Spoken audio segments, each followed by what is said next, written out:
Welcome to the Guide Life Podcast by Whiskey Slews. This show is about the work, the hunts, and the real side of guiding. No filters, no fluff, just what it takes to build and run a hunting operation from the ground up. Every week we'll cover everything from land management to habitat work to the daily grind of guiding waterfowl upland and turkey hunts here in Nebraska. I'm Hunter Runge, CEO, guide, and the voice behind the blind. All right, guys, we're back. It's a new episode. It's April 28th. Join with the guest today. It's me and Adam DeMarchi. He's Archer Film Company. He does a lot of our filming for our TV shows and big background in film. He does really good, and figured he'd come on and tell his story today and kind of go back to the first time we met and experience kind of the change that we've gone through, and he's become such a vital role in the company. Figured why not have him on? Yeah, happy to be here. It's a cool story. It really is. Absolutely. So you got started filming, how long ago was it? Oh, man. I mean, like, I started filming when I was in middle school for fun, obviously. Yeah. Me and my buddies, like, would skateboard, and I was the only one who had a camera. So, like, naturally, I just was filming us, you know, jumping off curbs and stuff. And that just kind of, like, slowly evolved to, you know, getting better at the program, or editing programs, editing software, all that. Better at filming, learning all the settings, and just kind of led to where I'm at now. No, of course. So it kind of, were you hunting growing up, or did you kind of get into hunting as you started filming? I actually did not grow up hunting. Oh, that's different. I grew up fishing. Okay, well, that's outdoors. Love That's the outdoors. the same thing, Love to be outside. Yeah, I just never really, like, had that opportunity growing up to hunt. Like, my dad didn't really hunt. None of my family members hunted, so I just kind of never got into it, I guess. None of my friends hunted, anything like that. Okay. So how'd you get into this world? So I actually was... How do I start this? So I have another buddy of mine, Sam Moore, who also runs a media company. And he was kind of in the same shoes as me at the time, like just getting your foot in the door, like just trying to get a business going, loved to shoot and edit and all that. He had some clients and I was doing some work, and he basically had a shoot come up that he couldn't make, so he asked if I wanted to help on it. And that was it was a duck hunting shoot for the series. For at the time it was called Scout Look. Now it's Hunt Stand. It's similar to Onyx. It's a mapping app. So they were shooting some content. So I ended up going on that trip. The first trip was to Texas. That was the first hunt I ever filmed. Was a teal hunt in Texas. Oh. Like south of Houston, like very south Texas. Okay, so like on the coast. Yeah, pretty much. Yeah, like the coastal marshes. I've heard that's a great place to hunt. I've never even been there. Yeah, and I'd seen hunting videos and knew a little bit about like duck hunting and all that, but I was like, that was my first time ever like where like I had to go buy waders for this trip, and like first time ever being in a marsh. Like I was very, very new to it, but Gotcha. it was really cool. We did a shoot in Texas. We did a shoot in Oregon. I think that was it that I helped film. Are you still shooting that? No, I didn't know. I remember you said you were shooting something. I do still work with them a little bit. Oh, yeah. okay. Yep. That makes sense. Yeah, no, it was... I remember when I first met Mario, he was talking about how they wanted to come out and shoot their FA show with us, and I was talking to him, and I was, Mario was kind of one of the first people that really believed in our company as a partner. FA kind of took a chance with us, and when we started working with them, and he sent us all the clothing to use and to wrap and all that, and he made a really big gesture with that. And so when they asked about coming out to film the show, I was like, please, come on out. Let's have some fun. How far into filming were you at the time when you started shooting for FA? I'd have to like look at dates or like look at the years, because honestly, it's just been a blur. I believe we started that would have been the first season of The Last Pass. I believe. Actually, I don't know. Was it the second season? I think it was the second. It could have been the second season. So the first season started in it would have been 2021, I believe. So that would have been 2022? Yeah. Does that sound right? Yeah. It would have been No, yeah, 22. It would have been 22. Yeah. Numbers are hard. I know. We're both so busy. It's like, what is Yeah, time? exactly. Took me a while to figure out today was Monday. Right. How'd you meet Mario? I'd met Mario on one of those first early hunts. He was kind of like a guest. Like, he was friends with the guy we were filming with, and he ended up basically coming as a gun on the hunt, just because we probably needed more shooters. So he was on there, and at that time Mario wasn't even. That was before he was affiliated with FA. Gotcha. So, yeah. So then they came up to FA. It was, hey, I know a guy, and Yeah. So yeah. I mean, you'd have to ask Mario about that whole. That's a whole story in itself there. But he transitioned into FA and then ended up reaching out probably that year, I'm guessing. And then was just like, hey, I have this idea for a web series. You know, we met a couple years ago, like just wanted to see if you were interested, available, that sort of thing. And we were able to work something out. Turns out it's kind of hard to find like people like me aren't just. There's not a lot of people who do outdoor media in the waterfall space. Not many at all. I literally can think of like 4 or 5 people total in the United States that I know of that films this kind of stuff. And the 4 people that aren't you are just as busy as you and just as hard to find time with. And they stay. It sounds like the demand for your kind of stuff is at an all-time high. Really, with the way the world's kind of modernizing and everything's going to the internet and everything's becoming social media. I mean, we're booking our whole season off of social media, and that's becoming a new thing. The internet in general is like the new day and age. In the short films is what I should say. Like, Sure. your 5 to 15 minute films. Those are starting to become something that's really big. Definitely. But yeah, I'm a huge like I personally really enjoy the film type stuff, and I think like I just prefer that storytelling aspect over like I remember when like reels and social stuff started getting big, I was like, oh, I just hope this is like not gonna be like this forever, because I was like, it's just you can only take so much away. It's like it takes away from like. Yeah, I don't know. It's just a personal thing. Worst thing too is like with Instagram Reels and TikTok. We've had a couple Instagram Reels go absolutely viral. I'm talking 3 million views. They came off of a iPhone video of 2 ducks in the hole getting shot. Sure. 10 seconds. Yeah. Fly in, shoot them there, they're dead. 3 million views. And then we go through and like I've had some very professionally edited reels.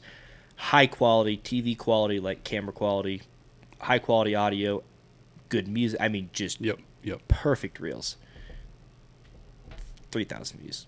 Sure. Just flop. Yeah, it's like I mean, where you spend all that time. I've had people, and I've done it myself, spend all this time to edit these reels, and I'm like, this one's gonna be a great one. Put it out. No. It's still a mystery. Short films, though, I'm a sucker for a short film. You know how I am. I'm busy. Every day is busy. Every day is going to go. But like, I'll be eating lunch or something by myself, and I'll have 10 minutes to chill. Don't have enough time to watch a Netflix episode. Don't have enough time to do really anything. Don't really like to eat in silence. Right. Sure. 5-minute, 10-minute episode. Watch something short. Sure. I feel like a lot of people are sitting in that boat because. Yeah, it's a weird space now. Everyone. It's becoming. Maybe it's because everyone's so busy with everything, it seems like. Yeah, it's becoming a new norm, I feel like. I don't know. The world seems to be moving faster. I don't think we're going to figure this out on this podcast. But I don't think so. I know what you're saying. I agree completely. But, so, bringing that back, though, FA, you've been out with them for quite a while. Yep. He calls you, says, hey, we're going to Nebraska. Yep.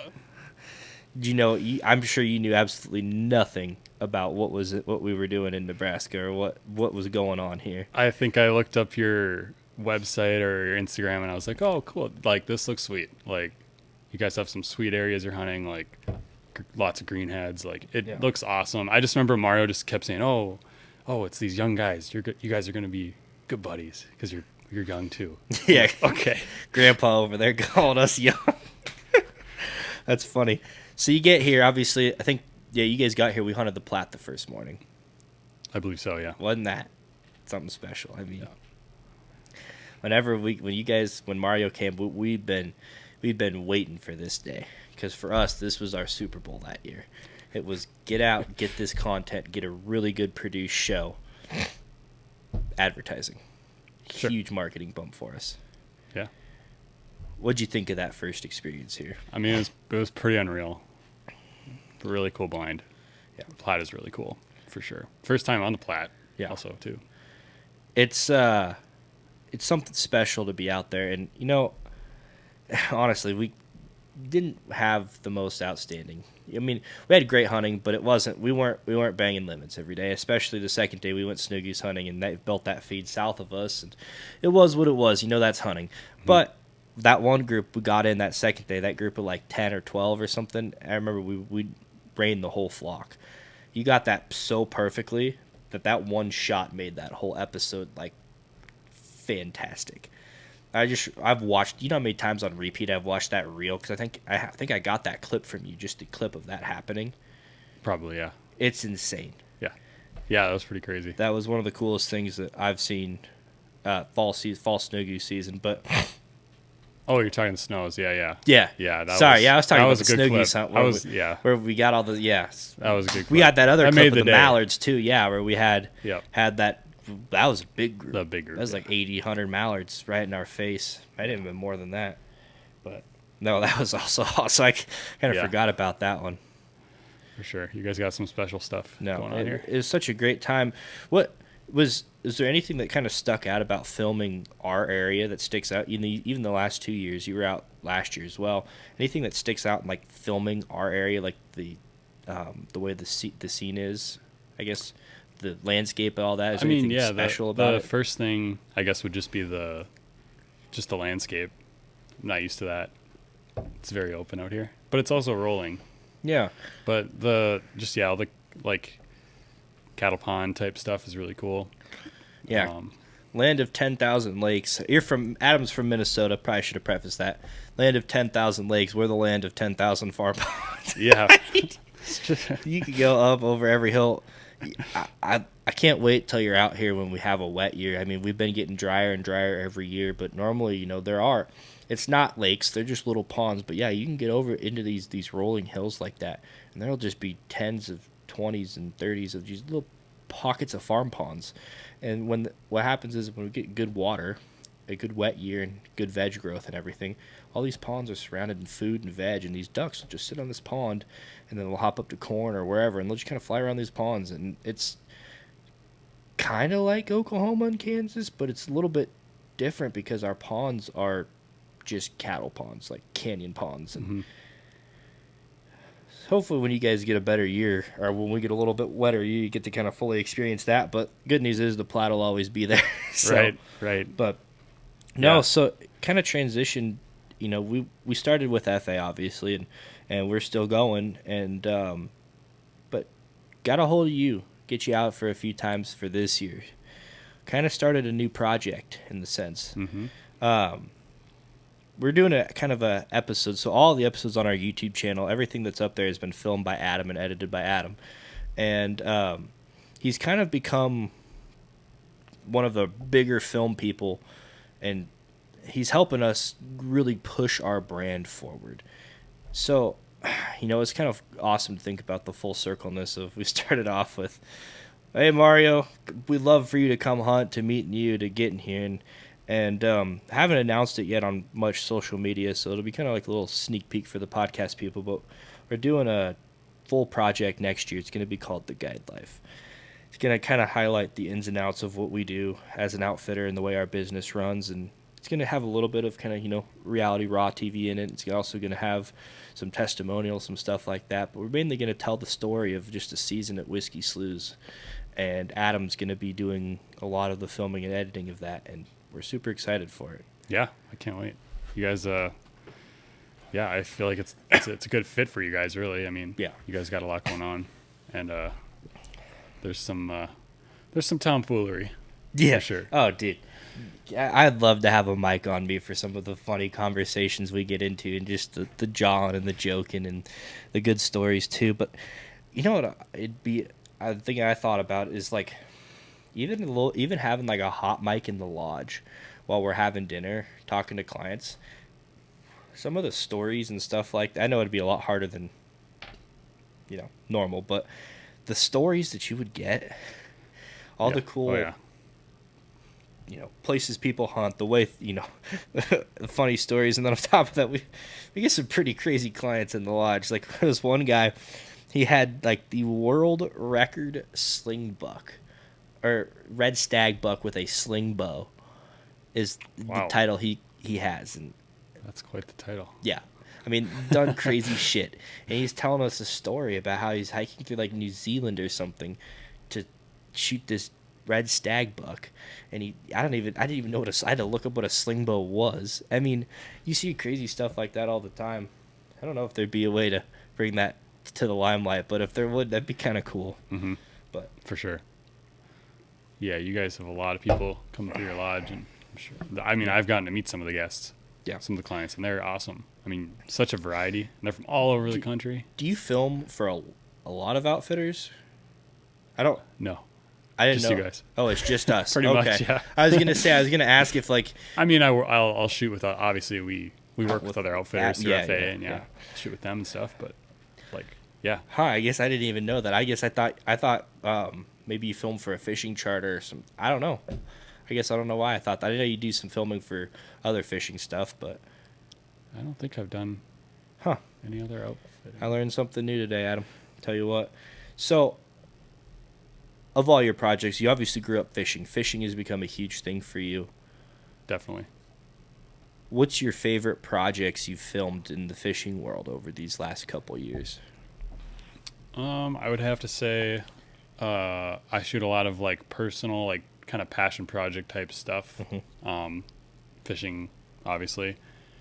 I would have to say some of the muskie films I've done. Those are some of my proudest work. It kind of goes along with, I don't know if you want to call it a mantra or what, but obviously when you think about waterfowl, hunting it's hard enough, let alone filming it is not the easiest thing to do. So I kind of take pride in that. Yeah. And kind of along the same lines, like muskie fishing, also hard enough to do, let alone try to capture it on film. So Yeah. I really take pride in that work. And a lot of those projects I've shot with one of my good friends, Mav.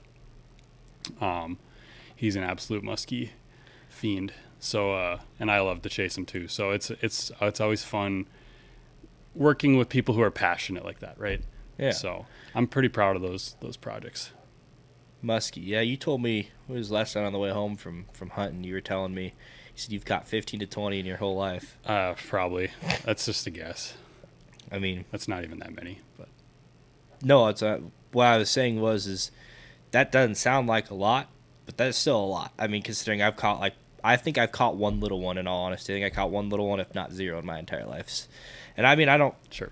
we don't have much around here, but damn, I'd love to catch one. Yeah, you're always welcome to come. Yeah, of course. I'll show you the ways. You just But it's almost like, I get that it's something special. It's already hard enough to catch a muskie. If you can produce that kind of quality content, there's just a lot of pride you can take from that. But I feel like, another thing is like, you work really hard in what you do. I can see it. I can see it in the way you film, even when you're with us, even if we're on a not so great hunt, you're taking so much time to film the aesthetics. Like yesterday, we went on a turkey hunt, and we were on them. We got really close, but we did not kill any. Not guided. We were just out for fun. But even we were walking in and out, I remember like at one point I stepped in a puddle and my boot left a print, and you could see the Rogers logo pretty good and all that. And you zoomed in on the boot print and everything as you're walking out. And I just look over every once in a while, and you're just shooting me staring at the tree or shooting me doing whatever. But it's so much the attention to detail is what sticks out to me. You can like really feel the passion there in what you're doing. yeah. I love it. The wheels are always turning. Yeah, well, That's a problem. Yeah, even when we were doing those interviews earlier, and you're like, hey, hold on, let me move this camera a little bit. Your face like lit up, and you were like, now if I put this camera here, it's great. It's great to work with people who have passion in what they do, because then it almost feels empowering to you too, to me too. Like when I hunt with people who share the kind of passion I have, it just brings that much more power to the moment. Definitely. Or if like when I'm filming with you, it brings that much more to emotion to the moment of when we're filming something like an interview or even on a good hunt or something. Yep. Speaking of good hunts, I was going to talk a little bit about that hunt we had on the river when we guided. Would have been this year back in December. That's the main hunt on the waterfowl video. Oh, yes. Yes. We had a great group of guys in. We were not killing everything that came in. We were sailing a few birds. Yeah. There was this one bird that they shot, and this widgeon sailed like 400 yards. Yeah. And I ran through the river to get it, and this whole time I forget that there's this mic on my chest, and I'm running through this river, panting, swearing, cursing this widgeon out, chasing it down. I finally get it, and I'm serious. I'm so out of breath. I get to the side of the bank, and I lay down, and I for real. I mean, I was like breathing so heavily, and then I had that mic on my chest, and I remember I went down and I said I hope you're enjoying all this, Adam. Yeah, you were putting in the work that day for sure. When you have someone hot mic'd like that, when you put it in your computer, does it like text it so you can just read the text and see whatever is being said? I think it can do that now. Yeah, It can. It can I didn't know if you transcribe. did that, or I didn't know if you just read it. I usually or if just you just listen to it. Because have you picked up on a couple? I've left you a few tidbits in there. Oh, yeah. Walking around with the mic, I'm like, see this fucking shit out of this. Oh, yeah. Dude today. Yep. It's funny. Some people are super aware that they're mic'd, and some people like immediately forget. So like, yeah, you can imagine how that goes sometimes. Yeah. What's a couple of you're probably your favorite story from all your times of filming? The one that you're gonna tell, like you're out with your buddies at the bar and you go, hey, listen to this one. Oh, there's too many. There's too many. Putting me on the spot. I don't know if I have a good one off the top of my head. Hey, that's all right. This world, I could think of so many. Just from the times you were here. Mm-hmm. I remember remember that teal hunt. We were out with Yep. David and Mario and Yep. Mike and everybody. I remember Mario was like, "You gotta wait till the sun gets up a little more," and I'm like, "Mario, there is like 400 teal flying into the decoys every 20, 30 seconds. We need to shoot these teal, Mario. They're not gonna fly very." And he goes, "Just wait." We tried our best. Yeah. And I remember I was like, "Mario, I'm shooting these teal in 2 minutes, whether you like it or not." And he's like, and I remember he goes, "Adam, what do you think?" And he goes, Yeah. You were like, fuck it, we'll figure it out. Yeah, you're like, all right, that's fine. Like just- it was one of those mornings for the people listening. It was one of those mornings where, it's shoot light and you have light, like you hit your time, but it's dark and cloudy out. Like we had a lot of heavy clouds that morning, Yeah. so it was like Dreary still day. pitch black, but you could still see the birds, but they don't pick up on the camera that well when it's still that dark out. Yeah, so. that episode's called Whiskey Teal on FA's videos. But yeah, dude, That was unreal.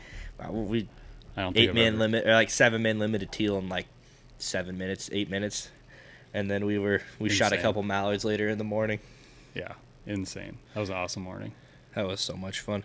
So, all the hunts you've been on here, filming for us, filming for Mario, what was your absolute favorite you got to film here? It's tough. We've already done so many. I know. You know, I mean that river hunt was really fun, but I mean partially due to the clients on that one because they were just loving life They were great clients, yeah. and they were having a great time. The birds worked really well. I'm trying to think what else. Oh, you know what? It'd probably be that hunt with Grant from this year. Oh, the okay. duck hunt. Yeah, were you guys hunting On that that pond? pond. Yeah, Yeah. you guys tore him up. That That was such a good hunt. I remember he didn't text the group chat much. We didn't know what was really going on. He just texted. He goes, "We're beating him up. We're almost done." And I was like, big old fist in the air because I think that first day, I think we got our ass kicked. No, we didn't get our ass kicked the first day. I remember that now. We went out to that one pond. Yep. And they just switched ponds on us. Couldn't get them. And Yep. it is what it is. I remember thinking, man, beat them up tomorrow. And then we had that good hunt, really good hunt on the river. And then Yep. the next day you had that great hunt. And Yeah. it was just like, That was like, couldn't have been more. That was just like picture perfect farm pond mallards, like in your face, just perfect. Yeah, no, Super that's fun. awesome. That was a really good one. Well, getting ready to wrap this up here, but did you you have any fun future plans or anything that you've got coming up that you're super excited for this summer? Any cool trips? Any big shoots? I mean, just the usual. Just you the know, usually- just staying busy. I'm looking forward to next year, obviously. Yeah. With How you guys. how often do you are you taking new clients, or are you pretty well? I don't know. I mean, I do take Just some kinda projects as I depends. can. Obviously, I'm still just one man. Yeah, one man running business. running my business. So, yeah, my time is, it fills up, and there's Very only so much quickly. I can take. Very But quickly. So my last question would be: is it like with the editing and all that? That's what makes your work pop. Is not only the quality that you film it, but you just know how to edit it and how to, produce these videos in these kind of ways. yep. Which one's your favorite? Is it the shooting or the editing? Oh, see, everyone always asks that, and it's hard to answer because it just depends on the project. But I mean, I would say like probably like most people who do both, shooting is always very fun. Yeah. You're filling cards and you're having a great time getting your shots. The editing can be, less fun, but I still enjoy it a lot. Is the editing more time consuming? I mean, it is to some extent. Again, it really depends on the end result. Some stuff's easier to cut than others. Gotcha. Some stuff comes together easier than others. But Gotcha. Well, hey man, Yeah. that was awesome. It's great to have you on. For everybody who is just tuning in, we're filming this. We had ourselves a small window where he's here filming our turkey episode right now, and he's getting ready to head out and go do some turkey hunting. So appreciate you coming on, though. Glad to hear you talk, get your story. anytime. And guys, check out our YouTube channel at Whiskey Sleuth. Check out his Instagram, his social media, Archer Film Company. If you're looking to book a hunt, call Grant 308-224-7289 if you want any other information. Our website is whiskeysleuths.com. Other than that, we'll catch you.